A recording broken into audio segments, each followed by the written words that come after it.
Nakita mo na ba to?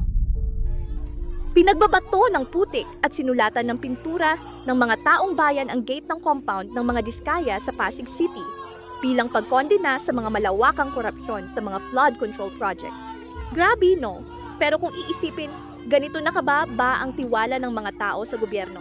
Alam na din kasi siguro ng mga tao na hindi na effective ang justice system ng Pilipinas para panagutin ang mga taong kurakot. Mismong mga taong bayan na ang gumagawa ng hakbang para sa justice. Pero eto sa pagiging theatrical ng mga politiko natin, napapaisip ako, what if sila lang din pala may pakana ng ganitong atake para magmukhang biktima, para makuha yung simpatya ng tao? Yan ang what if.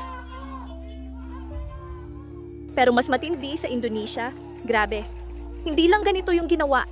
Niransak pa yung bahay ng ilang opisyal na inakusahan ng korupsyon. The question here is, mangyayari din ba ito sa Pilipinas?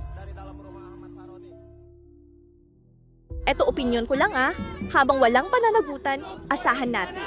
Dadami at titindi pa ang mga ganitong eksena. Kasi, kapag sawang-sawa na ang tao, hindi na tubig ang babaha, kundi galit at emosyon. At the end of the day, malinaw na pera ng bayan ang nakataya. Kaya huwag tayong matulog sa ingay. Ako si Arya, and I'll see you on the next one. Chismis responsibly. Subscribe.